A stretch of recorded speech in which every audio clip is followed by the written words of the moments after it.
प्रेम से बोलिए संतोषी माता की जय। प्यारे भक्तों, आज शुक्रवार को सुने शुक्रवार संतोषी माता की व्रत कथा। शुक्रवार को संतोषी माता के व्रत करके संतोषी माता की व्रत कथा का श्रवण करना चाहिए। माता संतोषी को सुख शांति और वैभव की देवी माना जाता है कि शुक्रवार के दिन संतोषी माता का व्रत करने से घर में सुख समृद्धि आती है। साथ ही जिन्हें संतान सुख प्राप्त नहीं हो पा रहा, वो संतान की प्राप्ति के लिए इस व्रत को करते हैं। माता संतोषी अपने भक्तों की सभी मनोकामना को पूर्ण करती है। हालांकि संतोषी माता के व्रत के नियम बाकी व्रतों से अधिक कठिन है, इनका पालन करना बेहद अहम होता है। तो आइए प्यारे भक्तगणों, हम जानते हैं संतोषी माता के व्रत के नियम और इस दिन बनाए जाने वाले भोग के बारे में। साथ में जानेंगे उद्यापन विधि और श्रवण करेंगे कथा। संतोषी माता व्रत की पूजन विधि। शुक्रवार को व्रत का संकल्प कर नहा धोकर लाल रंग के वस्त्र पहने। अब पूजा के स्थान पर माता की पूजा के लिए एक चौकी के ऊपर लाल रंग का कपड़ा बिछा ले और उस पर माँ संतोषी की प्रतिमा या तस्वीर स्थापित करे और इसके साथ ही कलश की भी स्थापना करनी चाहिए। अब माँ संतोषी को सिंदूर, अक्षत, फूल और माला चढ़ाए। ध्यान रखे कि अक्षत यानी चावल के दाने टूटे ना हो। संतोषी माता को भोग में चना और गुड़ चढ़ाना शुभ माना जाता है। साथ ही केला को भी उन्हें चढ़ाना चाहिए। अब घी का दीपक जलाए, धूप दिखाए और व्रत कथा चालीसा मंत्र पढ़कर आरती करे। संतोषी माता की व्रत की उद्यापन विधि विस्तार से जानिए। इस विधि से तब तक व्रत करते रहे जब तक कि आपकी मनोकामना पूरी ना हो जाए। मनोकामना पूरी होने पर उद्यापन अवश्य करे। उद्यापन के लिए 2.5 सेर खाजा, मोयनदार पूरी, खीर, चने की सब्जी और नैवेद्य रखे। घी का दीपक जलाकर संतोषी माता की कथा कहे, जयकारा लगाकर नारियल फोड़े। इस दिन घर में कोई खट्टाई न खाए, ना ही किसी को कुछ भी खट्टा खाने को दे। इस दिन 8 लड़कों को भोजन कराए। लड़के अपने कुटुंब के हो तो अच्छा, अगर ना हो तो ब्राह्मण बालकों को, रिश्तेदारों, पड़ोसियों के लड़कों को बुलाए, भोजन कराके यथाशक्ति दक्षिणा दे, जिसमें पैसे के स्थान पर कोई फल देना अधिक अच्छा होता है। इस तरह विधि पूर्वक पूजा उद्यापन से घर में संतोषी माता की कृपा सदैव बनी रहती है। अब आइए श्रवण करते हैं माँ संतोषी की व्रत कथा। कथा को अधूरा ना छोड़े। माँ की कृपा पाने के लिए कथा को पूरा अवश्य सुनिए और दूसरों के पास भी शेयर कीजिए। प्रेम से बोलिए संतोषी माता की जय। एक बुढ़िया माई थी। उसके 7 लड़के थे। 6 कमाने वाले थे और एक निकम्मा था, कमाता कुछ नहीं था। बुढ़िया माई अपनी 6 बेटों के लिए भोजन बनाती थी और उनको भोजन कराती और उनसे जो कुछ जूठन बचती वह 7वें बेटे को देती थी। एक दिन 7वां बेटा अपनी पत्नी से बोला, देखो मेरी माँ को मुझ पर कितना प्रेम है। वह बोली, क्यों नहीं, सबका जो जूठा तुमको खिलाती है। वह बोला, ऐसा नहीं हो सकता। मैं जब तक अपनी आंखों से ना देख लूं, मैं मान नहीं सकता कि मेरी माँ मेरे साथ ऐसा कर सकती है। कुछ दिन बाद त्योहार आया। घर में 7 प्रकार के भोजन और चूरमे के लड्डू बने। अब सबसे छोटे लड़के ने यानी कि 7वें लड़के ने अपना सिर दुखने का बहाना बनाया और पतला चादर ओढ़कर रसोई घर में सो गया, ये देखने के लिए कि मेरी माँ मुझे जूठे भोजन देती है या फिर बनाई हुई ताजी भोजन देती है। लड़का झूठ मूठ का सोने के नाटक करके रसोई घर में सोया हुआ है। वह पतले चादर के अंदर से सब कुछ देख रहा था। तभी 6 भाई भोजन करने आए। उसने देखा माँ ने उनके लिए सुंदर आसन बिछाया, नाना प्रकार की रसोई परोसी और आग्रह करके उन्हें जिमाया और वह देखता रहा। अब 6 भाइयों ने भोजन करके उठा, तब माँ ने क्या किया कि उनकी बची हुई भोजन, जूठी भोजन थालियों में से इकट्ठा करके सभी लड्डुओं के टुकड़ों को उठाकर एक लड्डू बनाया और सभी जूठन को साफ करके बुढ़िया ने अपने सबसे छोटे लड़के को पुकारा, बेटा 6 भाई भोजन करके चले गए, अब तू ही बाकी है, उठ और खाना खा ले। तब वह बेटा कहने लगा, माँ मुझे आज भूख नहीं लगा है, मुझे भोजन नहीं करना, मैं अब जहाँ नहीं रहूंगा, मैं परदेश चला जाऊंगा। अपने बेटे की बातें सुन माँ ने कहा, बेटा तू कल जाना चाहता है ना, कल क्यों जाएगा, तुम आज ही चला जा। तब बेटा बोला, हाँ माँ मैं आज ही चला जा रहा हूँ। यह कहकर वह घर से निकल गया। चलते समय पत्नी की याद आई, वह गौशाला में उपले थाप रही थी। वहां जाकर वह बोला, हम जावे परदेश, आवेंगे कुछ काल, तुम रहियो संतोष से, धर्म अपनो पाल। पत्नी बोली, जाओ पिया आनंद से, हमरो सोच हटाए, राम भरोसे हम रहे, ईश्वर तुम्हें सहाय। दो निशानी आपन, देख धरो में धीर, सुधी मती हमारी, बिसारियो रखियो मन गंभीर। पति बोला, मेरे पास तो कुछ नहीं, यह अंगूठी है, सुले और अपने कुछ निशानी मुझे भी दे। पत्नी बोली, मेरे पास क्या है, यह गोबर से भरा हाथ। यह कहकर पति की पीठ पर गोबर के हाथ की थाप मार दी। अब पति चल दिया। चलते चलते दूर देश पहुंचा। वहां एक साहूकार की दुकान थी। वहां जाकर कहने लगा, भाई मुझे नौकरी पर रख लो। साहूकार को जरूरत थी तो वह बोला, रह जाओ। लड़के ने पूछा, तनख्वाह क्या दोगे? तो साहूकार ने कहा, तुम्हारा काम देखकर तब हम दाम देंगे। साहूकार की नौकरी मिली। वह सुबह 7 बजे से 10 बजे तक नौकरी करने लगा। कुछ दिनों में दुकान का सारा लेन देन, हिसाब किताब, ग्राहकों को माल बेचना, सारा काम करने लगा। साहूकार के 7-8 नौकर थे। वे सब चक्कर खाने लगे। यह तो बहुत होशियार बन गया है। सेठ ने भी काम देखा और 3 महीने में ही उसे आधे मुनाफे का हिस्सेदार बना लिया। वह कुछ वर्ष में ही नामी सेठ बन गया और मालिक सारा कारोबार उस पर छोड़कर चला गया। इधर पति की अनुपस्थिति में उसकी पत्नी को सास ससुर दुख देने लगे। सारी गृहस्थी का काम करा के उसे लकड़ी लेने जंगल में भेजते हैं। इस बीच घर के आटे से जो भूसी निकलती, उसकी रोटी बनाकर रख दी जाती और उसके साथ ही फूटे नारियल की नारेली में पानी। एक दिन वह लकड़ी लेने जा रही थी। रास्ते में बहुत सी स्त्रियां संतोषी माता की व्रत करते दिखाई दी। वह लड़की खड़ी होकर कथा सुनने लगी और पूछा, बहनों तुम किस देवता की व्रत करती हो और उसके करने से क्या फल मिलता है? यदि तुम इस व्रत का विधान मुझे समझाकर कहोगी तो मैं तुम्हारा बड़ा एहसान मानूंगी। तब उनमें से एक स्त्री बोली, सुनो बहन, यह संतोषी माता का व्रत है। इसके करने से निर्धनता, दरिद्रता का नाश होता है और जो कुछ मन में कामना हो सब संतोषी माता की कृपा से पूरी होती है। तब उसने उससे व्रत की विधि पूछी।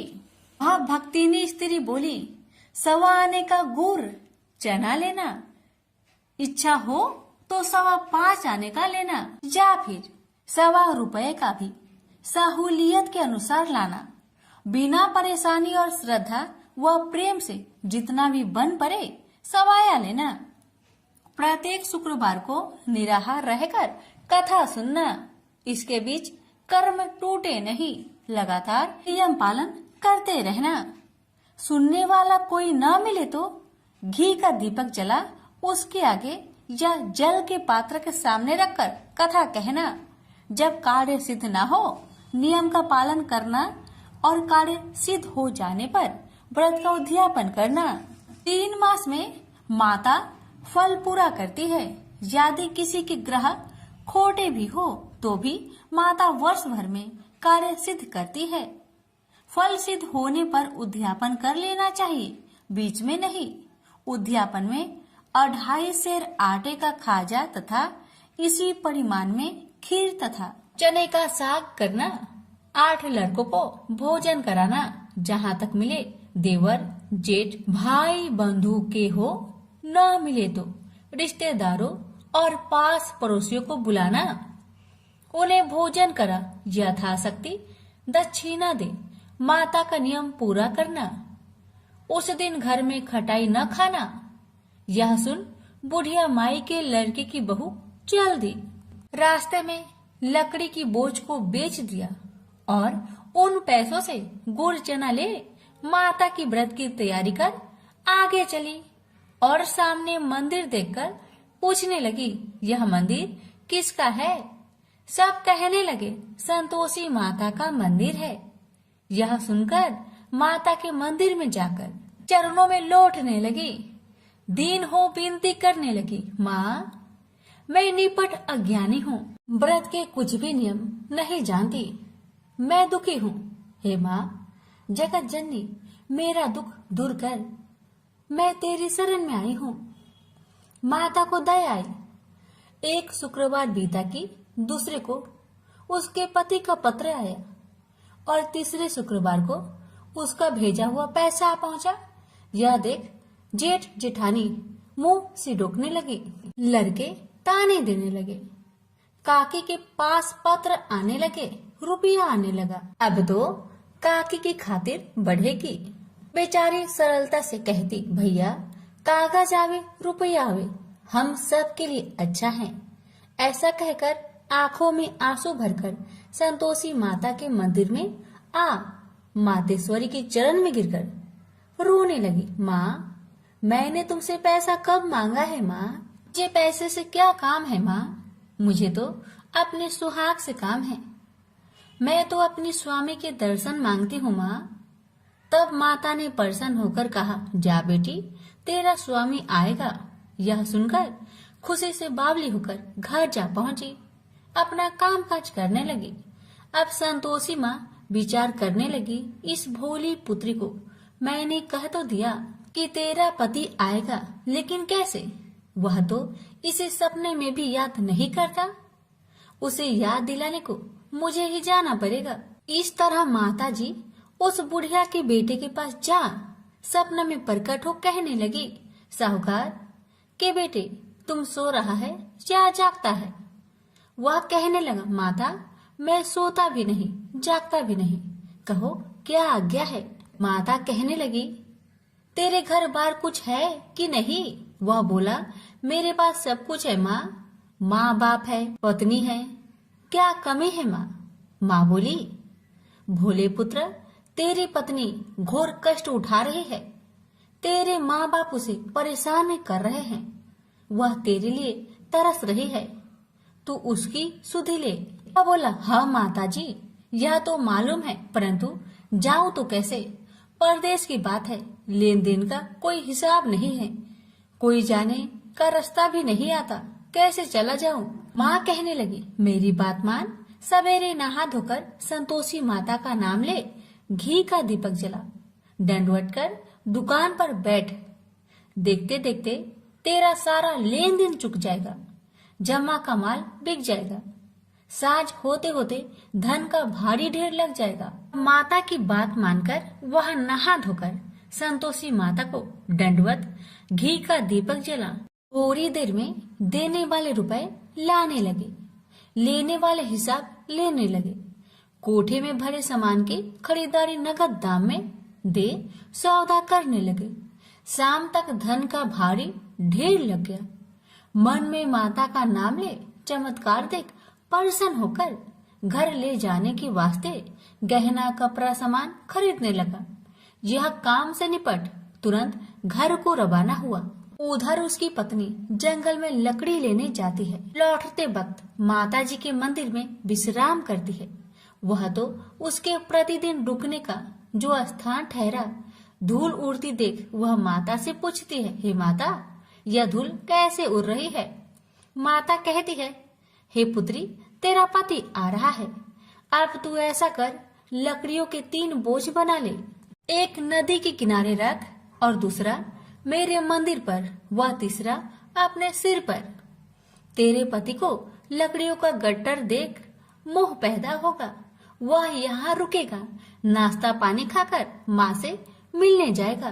तब तू लकड़ियों का बोझ उठाकर जाना और चौक में गट्टर डालकर जोर से आवाज देकर कहना, लो सासू जी, लकड़ियों का गट्टर लो, भूसी की रोटी दो, नारियल की खोपरे में पानी दो, आज मेहमान कौन आया है।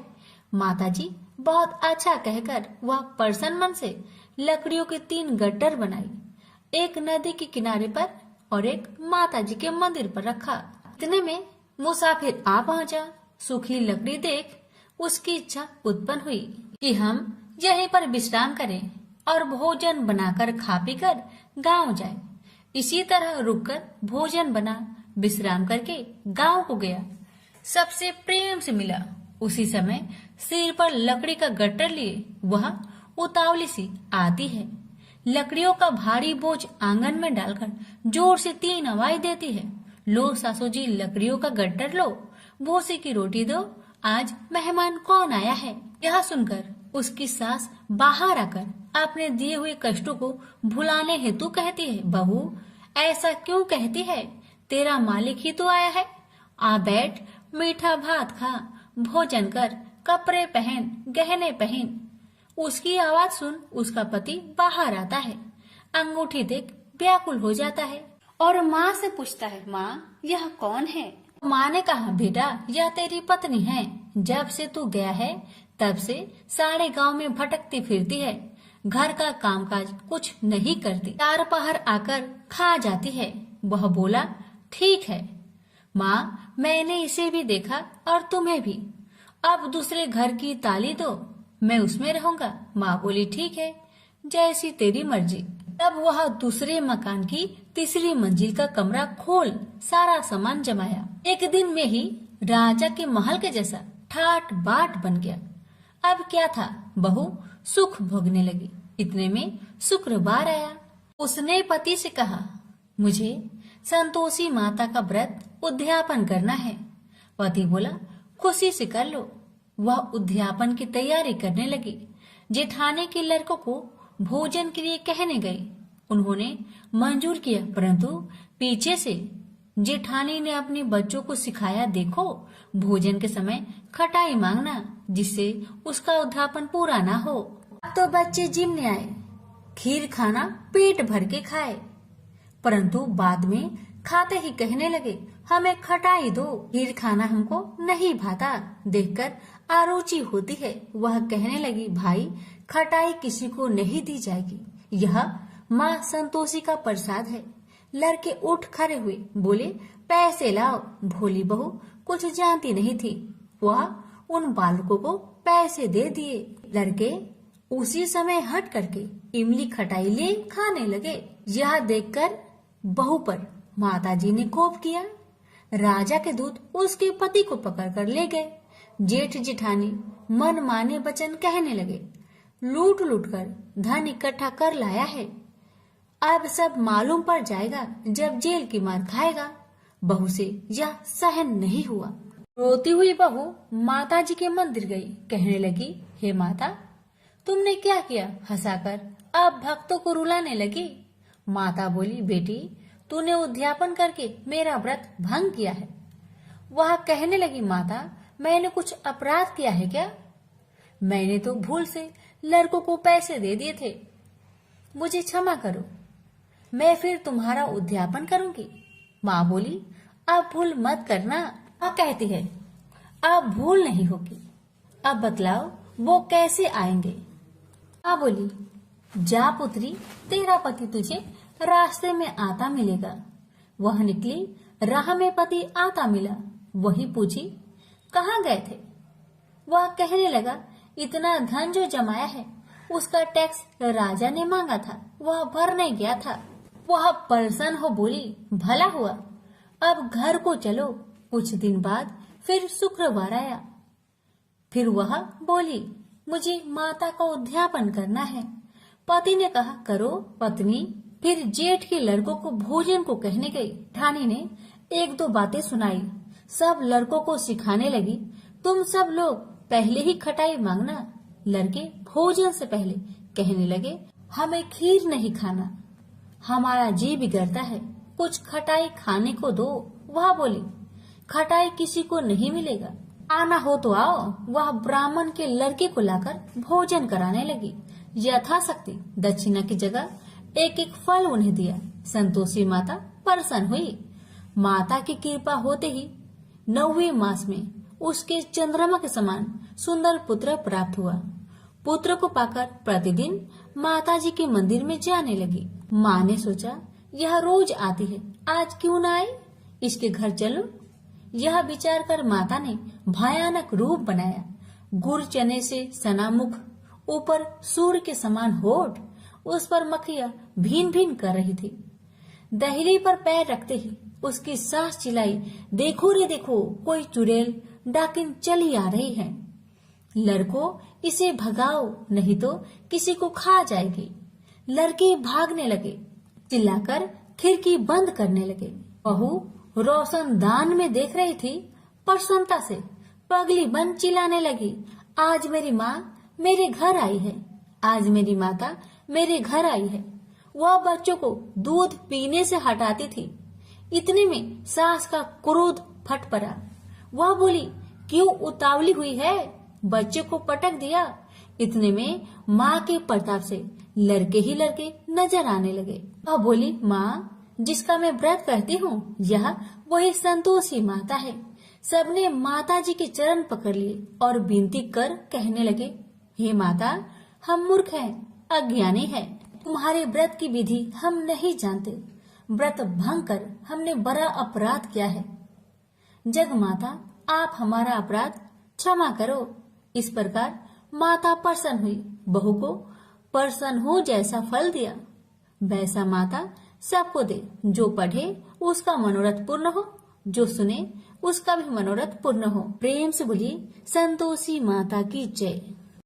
एक समय की बात है। काशी निवासी धनंजय की पत्नी का नाम सुलक्षणा था।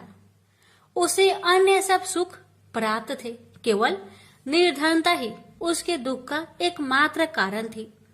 यह दुख उसे हर समय सताता रहता था। एक दिन सुलक्षणा पति से बोली, स्वामी, आप कुछ उद्यम करो तो काम चले। इस प्रकार कब तक काम चलेगा? सुलक्षणा की बात धनंजय के मन में बैठ गई और वह उसी दिन विश्वनाथ शंकर जी को प्रसन्न करने के लिए बैठ गया और कहने लगा, हे देवाधिदेव विश्वेश्वर, मुझे पूजा पाठ कुछ नहीं आता है, केवल आपके भरोसे बैठा हूँ।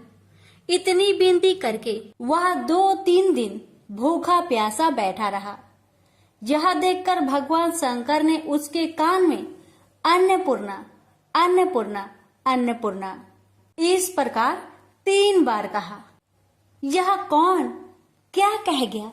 इसी सोच में धनंजय पड़ गया कि मंदिर से आते ब्राह्मणों को देखकर पूछने लगा, पंडित जी, अन्नपूर्णा कौन है?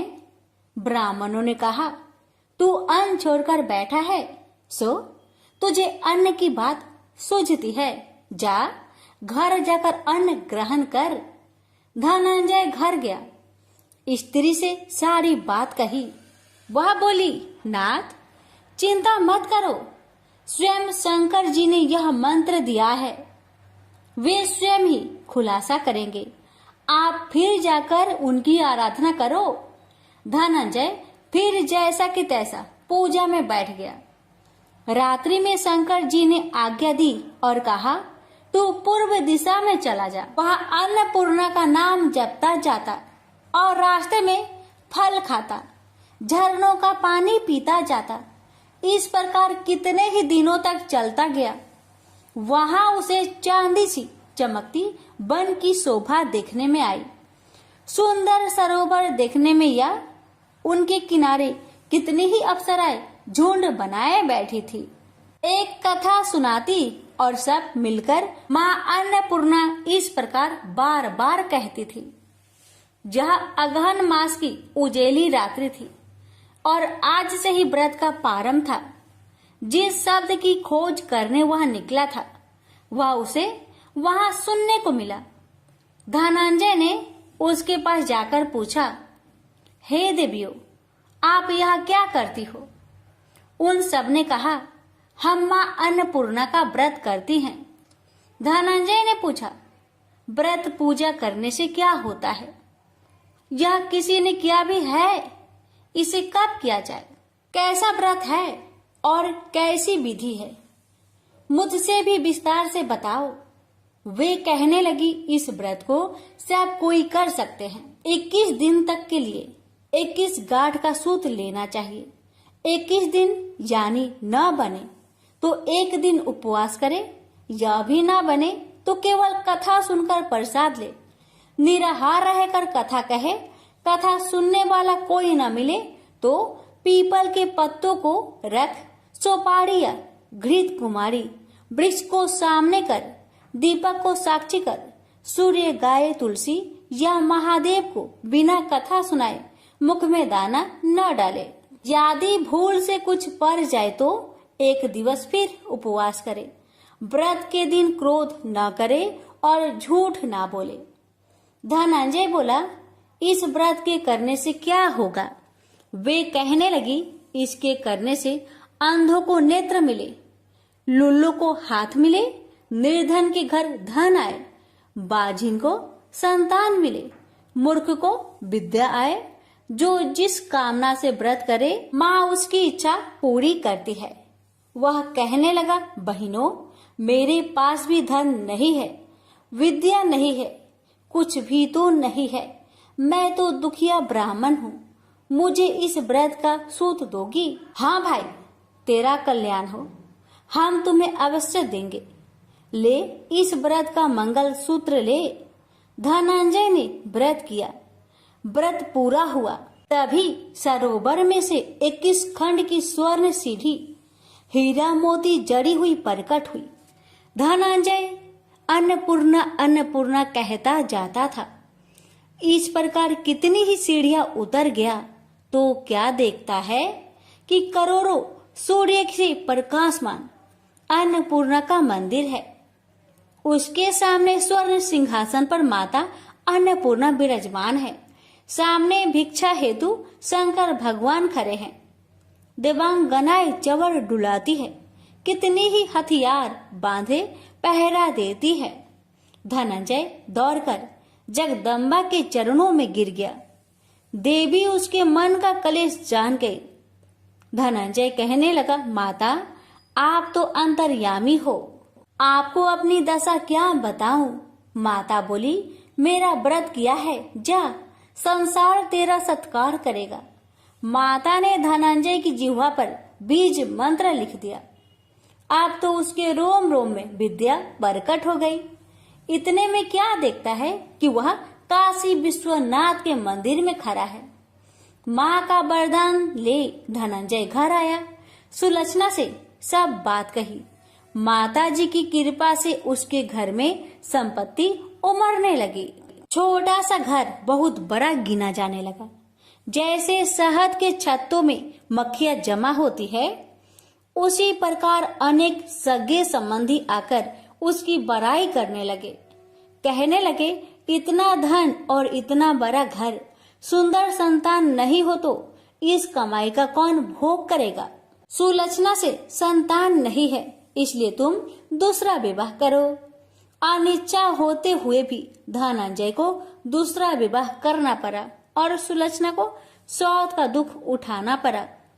इस प्रकार दिन बीतते गए और अगहन मास आया। नए बंधन से बंधे पति से सुलक्षणा ने कहलाया कि हम व्रत के प्रभाव से सुखी हुए हैं, इस कारण यह व्रत छोड़ना नहीं चाहिए।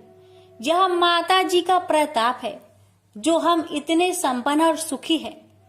सुलक्षणा की बात सुन धनंजय उसके यहाँ आया और व्रत में बैठ गया। नई बहू को इस व्रत की खबर नहीं थी। वह धनंजय की आने की राह देख रही थी। दिन बीतते गए और व्रत पूर्ण होने में 3 दिवस बाकी थे कि नई बहू को खबर पड़ी, उसके मन में ईर्ष्या की ज्वाला दहकने लगी थी। सुलक्षणा के घर आ पहुंची और उसने वहां भगदड़ मचा दी। वह धनंजय को अपने साथ ले गई। नए घर में धनंजय को थोड़ी देर के लिए निंद्रा ने आ दबाया।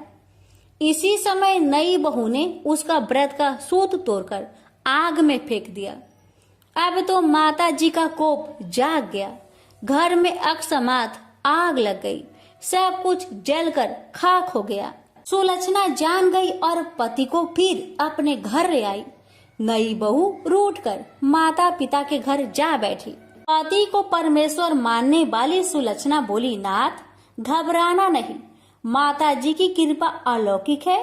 पुत्र कुपुत्र हो जाता है, पर माता कुमाता नहीं होती। अब आप श्रद्धा और भक्ति से आराधना शुरू करो, वे जरूर हमारा कल्याण करेगी। धनंजय फिर माता के पीछे पड़ गया। फिर वही सरोवर सीढ़ी प्रकट हुई। उसमें माँ अन्नपूर्णा कहकर वह उतर गया। वहां जा माता जी के चरणों में रुदन करने लगा। माता प्रसन्न होकर बोली, यह मेरी स्वर्ण की मूर्ति ले, उसकी पूजा करना, तू फिर सुखी हो जाएगा। जा, तुझे मेरा आशीर्वाद है। तेरी स्त्री सुलक्षणा ने श्रद्धा से मेरा व्रत किया है, उसे मैंने पुत्र दिया है। धनंजय ने आंखें खोली तो खुद को काशी विश्वनाथ के मंदिर में खड़ा पाया। वहां से फिर उसी प्रकार घर को आया। इधर सुलक्षणा के दिन चढ़े और महीने पूरे होते ही पुत्र का जन्म हुआ। गांव में आश्चर्य की लहर दौड़ गई। इस प्रकार उसी गांव के निसंतान सेठ के पुत्र होने पर उसने माता अन्नपूर्णा का मंदिर बनवा दिया। उसमें माता जी धूमधाम से पधारी, यज्ञ किया और धनंजय को मंदिर के आचार्य का पद दे दिया। जीविका के लिए मंदिर की दक्षिणा और रहने के लिए बड़ा सुंदर सा भवन दिया। धनंजय स्त्री पुत्र सहित वहां रहने लगा। माता जी के चढ़ावे में भरपूर आमदनी होने लगी। उधर नई बहू के पिता के घर डाका पड़ा, सब लूट गया। वे भीख मांगकर पेट भरने लगे। लक्षणा ने यह सुना तो उन्हें बुला भेजा, अलग घर में रख लिया और उनके अन्न वस्त्र का प्रबंध कर दिया। धनंजय, सुलक्षणा और उसका पुत्र माता जी की कृपा से आनंद से रहने लगे। माता जी ने जैसे इनके भंडार भरे वैसे सबके भंडार भरे। हे माता, अगर आपकी कथा कहने में हमसे कोई गलती हुई हो उसे क्षमा करना और अपने सभी भक्तों की सभी मनोकामना को पूर्ण करना। प्रेम से बोलिए अन्नपूर्णा माता की जय। हर हर महादेव। माता पार्वती की जय।